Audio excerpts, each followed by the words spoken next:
Hi, welcome. Hi. Welcome to yet another episode of A Story for Your Query. We have here with us Dr. Preeti Sachdev.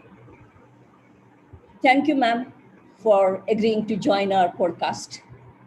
Sure. Let me just tell the audience a little bit about yourself. There is a long list, but I'll try and keep it as short as I possibly can so that we can talk a little more.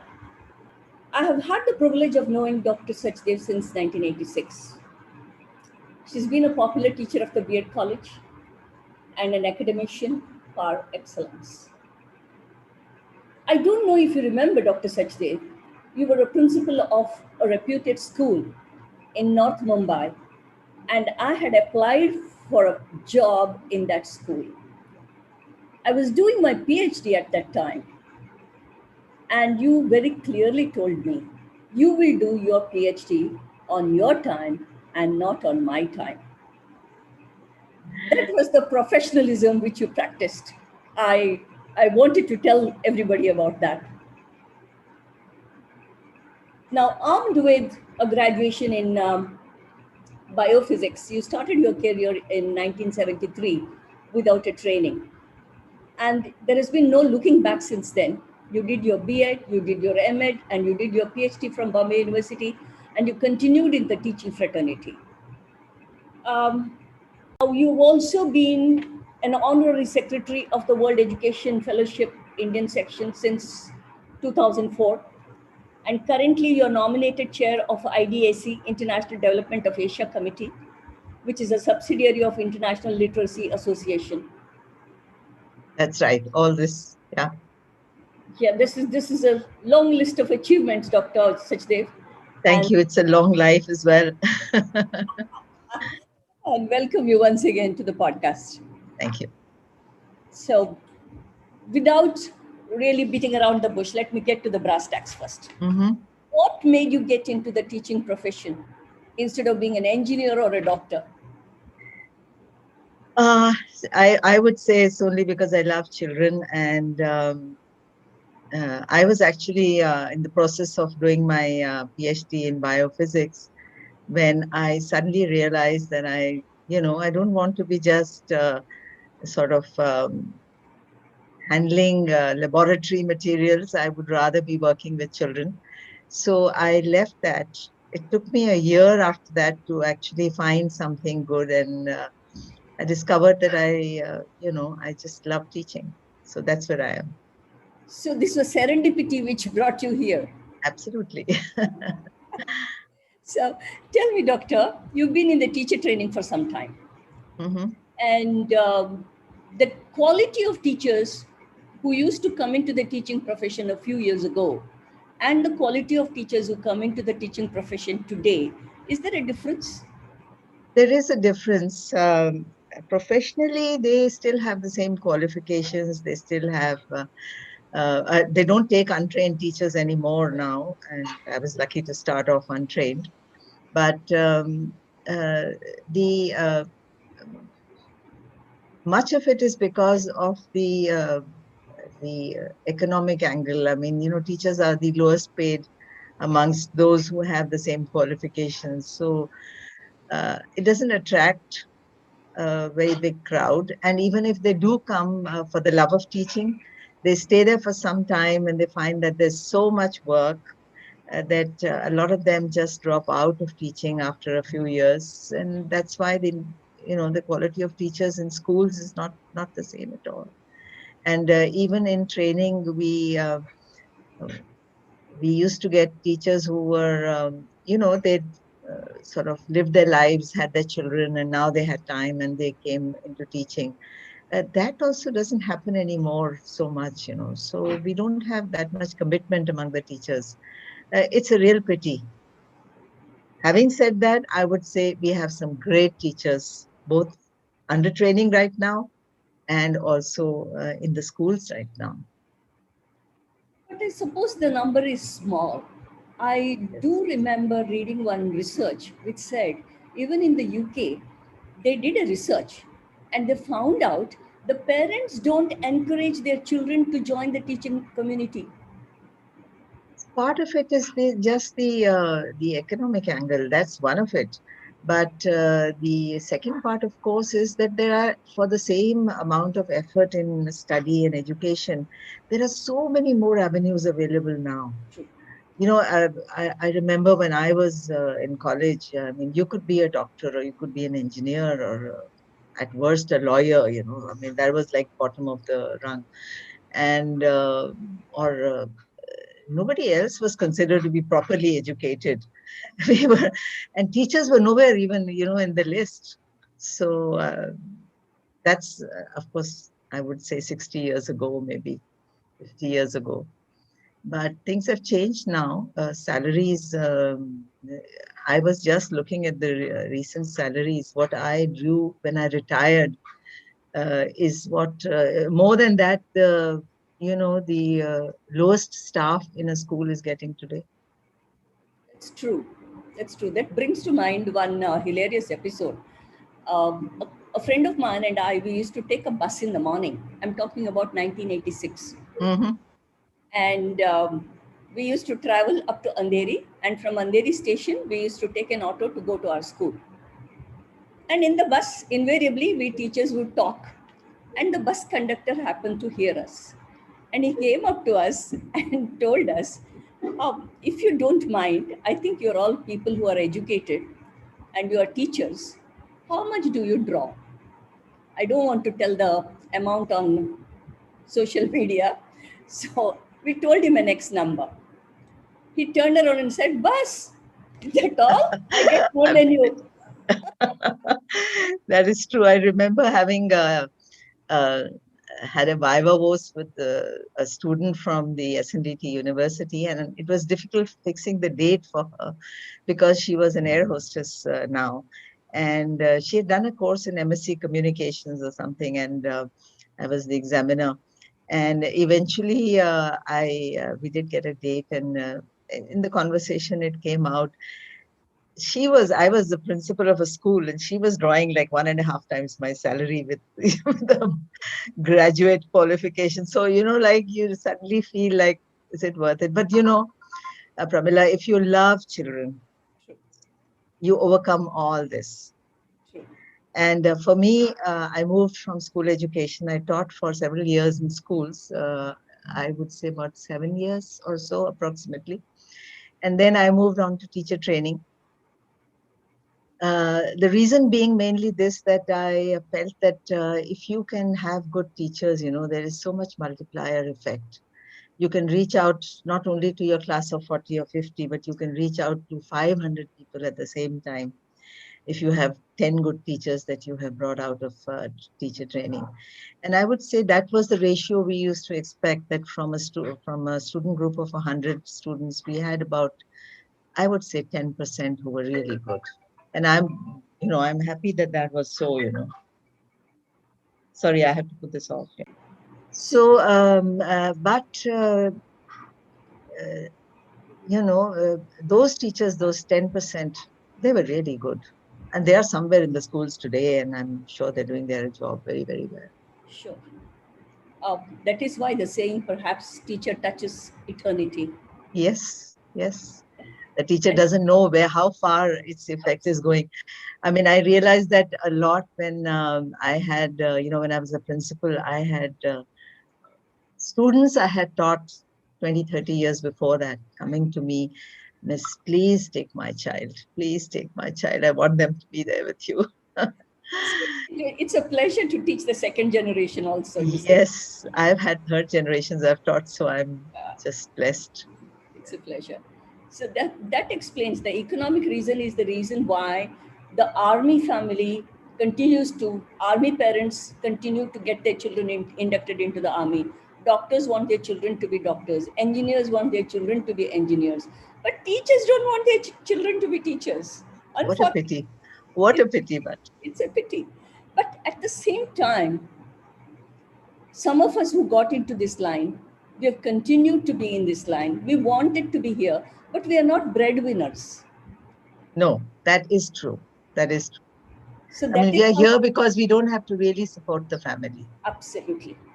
So this is one thing I think, But that seems to be coming around, don't you think? Now the salaries are better and Things are much, much better today. I mean, like what the salaries people draw, even when they at entry point are, I would say they're three times what I drew, um, in the middle of my career. So, but that's a good thing because, if the salaries improve, Pramila, I think the teachers, they are so important.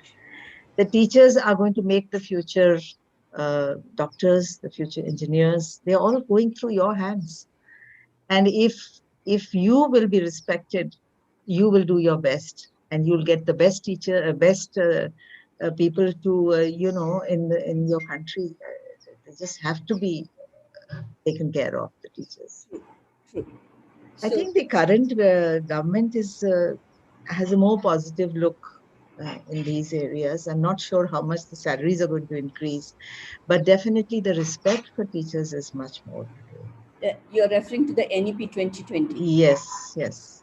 Yeah, that's one thing where I think a professional status may be given to the teaching Yeah, community. I hope it is because that's really important. Yeah, We need to hold our head high. How else can we teach? exactly. And if we hold our head high, we love our profession, we're going to help the children love their learning. And that's going to make better citizens, better students, better professionals, better people to, the people, the country. That's true. And no matter what profession it is, you need teachers. You need Doctors need teachers. teachers, engineers need teachers, Everybody needs teachers. everybody needs teachers. Anyway, now that we started talking about NEP, just a little look Yeah, into that. So far, our academic instructional module has been chalk and the talk yeah, and focus on rote learning, yeah. long retention, quick recall, speed in writing. So these are the things that were prevalent. With the NEP coming in, a few things are bound to change, hopefully. Now, the teachers who are currently there, you think they will be able to handle this? Well, first, I would say the first change that is required is a change in attitude, a change in mindset. If the teachers believe that they're there to teach physics or chemistry, it's not going to work. But if they start to believe that they're teaching children, it's going to make a world of difference. I think um, the NEP also emphasizes that a lot now. It's looking at the affective side, the feeling side of teaching, and if that can be put into the thing is, if a principal believes in it, the teachers have to believe in it, and it works. But Absolutely. if the teacher herself or himself thinks, "Okay, when I've transmitted physics and chemistry and biology and history and geography, my job is done," then that's what the teachers are going to do. But we need more than that. We need more than that. Most of all, a change in mindset, a change in attitude, a change in belief of what you are doing, what you're aiming at. That is what is required, I think. And some who find it difficult may drop out, but then there's others who will come in. It's a the wheel just goes on turning. That's true. But the training of these teachers, isn't it going to be a humongous task? It is. I agree. I mean the training colleges. They shouldn't even be called training colleges. The education colleges. They are. They really have their task cut out for them. It's a lot. See the students they get have already come with attitudes, with beliefs, with values. In the 2 years now, it's 2 years B.Ed that they are with the college. It's not enough time to to sort of change the mindset and the values of the people. All they can really do is teach them more subject, if you like, and pedagogical skills.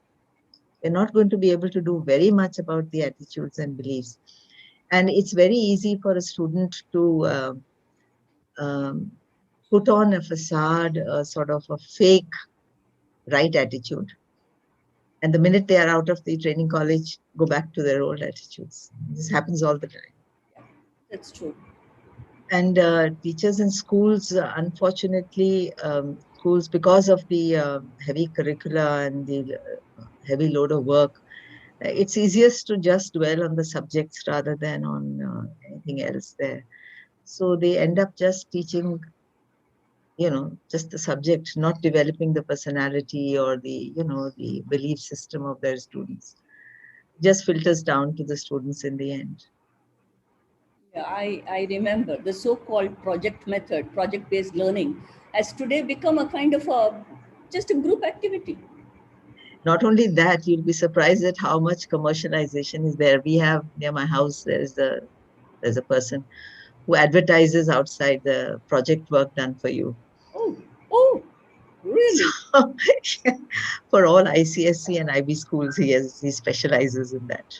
So then, how is it project-based learning in school if somebody else is doing it? But Oh this my is God. this is how it works in the system, and this is the real pity. It's much better to do something uh, not so enormous, not so big, something small, but something which the children have done themselves. So get them to do it in the class. Exactly, exactly. But why is it that there's not enough time? I mean, I just, this is my personal feeling. It doesn't matter if instead of teaching 10 theories in a subject, you teach only six, but make them do it really themselves well and in the class. And it doesn't, in the end, it doesn't matter whether those four which are left out go to the next year. What does it matter? Yeah, that's true. I also tell my teachers the same thing. Teacher has taught, student has not learned is not acceptable. No, that it's not taught. If you are teaching and the student has not learned, you have only spoken, you have only talked, you have not taught. That's true. So that's not acceptable. So you have to, if you have to get them interested, find out different techniques, use Yeah. it, and when you have a different technique, the child will be drawn towards it. And not only that, the thing is that the class is full of individuals. The students are all different from each other. You don't have to have only one method. You have to be, see, that's what we're expecting from teachers. That at the same time, they should be able to access various strategies, various skills, because there are a variety of students in front of them, and each one needs a different way of learning. Each one learns in his own special way. And unless and until you have in your pocket, a repertoire of a variety of skills which you can take out and use at any point. It's not going to work. If you have taught the average child, you haven't taught the class. You can't just aim your strategy at the average child. There's no really average child in any class. It's only a statistical sort of figure. So teachers need to be much more skilled. We need so much more from the teachers. And that's why the work of the B.Ed colleges is humongous, is the right word. No, the B.Ed colleges, the faculty of the B.Ed college, they also need to have some orientation to the school teaching, isn't it? They need to work closely with schools. I was just thinking yesterday, instead of having the NAP is proposing that the 4-year B.Ed, you know about that. And they want the B.Ed, the education part, the pedagogy part, to be incorporated with the learning of the subject matter. So they have to be affiliated to normal, graduation colleges. But instead of that, if they had insisted that every uh, training college or B.Ed college should have with it 6 or 8 experimental schools, and have the teachers actually go out into the schools and be there and become part of the staff. I mean, how much more learning there will be for they'll see the reality, what actually happens in schools. And in the degree college, I don't know if they would be able to impart the kind of skills that we require. No, and the kind of attitude that students have in the degree colleges is not what we need in a training college. You need, I mean, I don't think anybody who's done training, at least from the experience that I have, uh, has, the amount of work you do in that 1 year or 2 years of training is much, much more than what you do in your 3 years of graduation. I mean, it's like 24 hours, you're only thinking about what you got to do the next day, what presentation you've got to make, what aids you've got to prepare, how are you going to do it, is the lesson going to work out like this, how are you going to evaluate? So much to take care of. I mean, that year of the training is really, I mean, something Rigorous. rigorous beyond words. I've had students who cried because there was too much. I have done it during my B.Ed too. I remember going down to the car of one student, and she was sitting in her car and crying away because she couldn't deal with so much work, and pacifying her and telling her, no, no, don't worry, just come back. Holding her hand and bringing her back into the college, and, saying, it's all right, it'll get over. Tomorrow will be another day. So we are sharing our secrets on Yeah. social media now. Anyway, coming back to the teacher training, what do you think the parents are expecting from the teachers in the current scenario, the COVID scenario? Yeah, this is, see, parents want a teacher to do a lot more with them. I mean, I've got grandchildren who study online today. And although they are studying online and the teachers are really good, they're lucky to have very good teachers teaching them. But the kind of handholding that teachers can do in the physical environment cannot be done online. So they need to really learn how to do online teaching so that children will learn. They need a lot more work.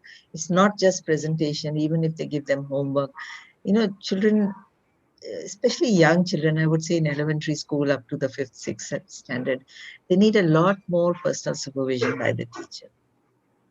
And the parents expect that from the teachers because not all of them are able to deal with it themselves. True, true. The socio-emotional learning has really taken a beating because of this online Yeah, teaching. I totally agree. I mean, the children, see, school, apart from learning the, reading and writing and whatever, they need this to learn the social skills, how to interact with other people, develop their own personalities in the middle of other people. That cannot happen like this. It's not happening. True. They're only interacting with the screen. I mean, it's just not enough. And I think they're also starved of company. So They they are also are. getting alienated to some They, extent. I mean, they are dying to play with other children, just run down and play football in the compound, whatever, things like that. Children are just so tired of being in their own houses. True. So, is there any advice that you would like to give to the teachers and to the parents and to the children? To the teachers, I would only say this: please skill yourself more. Make your lessons on the online teaching such that you can integrate the students into the learning. That's so important. It's not enough to just say your bit and be done. It's just not enough. A lot of teachers are doing that. A lot of teachers have moved on and developed good strategies, but there's more required. For the parents, understand COVID, be with your child when the lesson is going on. Because not only you will ensure that he's paying attention and he's listening to what is being said, that he's actually doing the work himself. True, It needs that kind of supervision. true. And to the children, don't worry, the time will be over soon. You'll be back with your friends. This too shall pass. Yes, It will this too pass. shall pass. This too shall pass. Now, technology has definitely made a inroad into the teaching. How would you think podcast as a tool for teaching? Now Why that not? we're doing a podcast. Why not? Podcast too. I myself have learned such a lot. When I go for my walk in the morning, I put on one or the other podcast. So I'm learning about, books that I haven't read before. I'm learning about opinions that people have, suggestions that people make. So much through podcasts.